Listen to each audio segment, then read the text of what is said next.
અહીં આશરે 500 car scooter park થઈ શકે એવી ફેસિલિટી ક્રિએટ કરવામાં આવેલી છે. એક બાજુ સ્કૂલ બસનું પાર્કિંગ હશે, ત્યાંથી આપણે એન્ટર થઈશું એટલે રજિસ્ટ્રેશન બિલ્ડિંગ આવશે.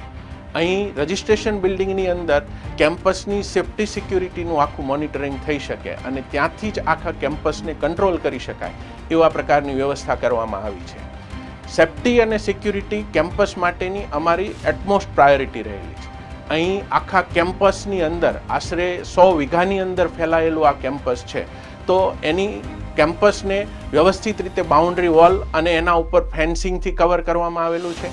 કેમ્પસમાં બાઉન્ડ્રી વોલ અને એના ફેન્સિંગની સાથે સાથે સિક્યુરિટી કેમેરા પણ લગાવવામાં આવેલા છે. બોડી સેન્સર કેમેરા પણ લાગેલા છે કે જેથી કરીને કોઈ હ્યુમન મુવમેન્ટ હોય તો એને ઝડપથી ટ્રેસ કરી શકાય. સાથે રજિસ્ટ્રેશન બિલ્ડિંગની અંદર એક્સરે મશીન લાગેલા હશે, મેટલ સ્કેનિંગ મશીન લાગેલા હશે કે જ્યાંથી કોઈ પણ વ્યક્તિ એન્ટર થશે તો એમની સાથે રહેલી બધા સાધન સામગ્રી અને એ વ્યક્તિનું સ્કેનિંગ થઈને જ અંદર જઈ શકાય એવા પ્રકારની ફેસિલિટી રાખવામાં આવી છે.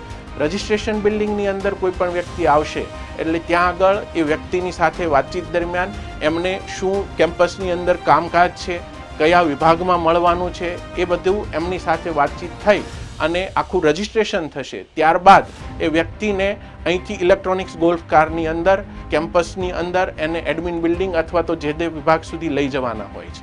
અહીંયા હોસ્ટેલની અંદર રહેતા હોય એના વાલીઓ ક્યારેક મળવા આવતા હોય, દૂરથી આવતા હોય છે, તો એવા સંજોગોમાં એમને ઘણી અગવડતાઓ પડતી હોય છે. ઘણી વખત નાઇટ જર્ની કરીને સવારે આવે તો એમને અહીંયા ફ્રેશ થવાની એક હોસ્પિટાલિટીની વ્યવસ્થા કરવામાં આવેલી છે.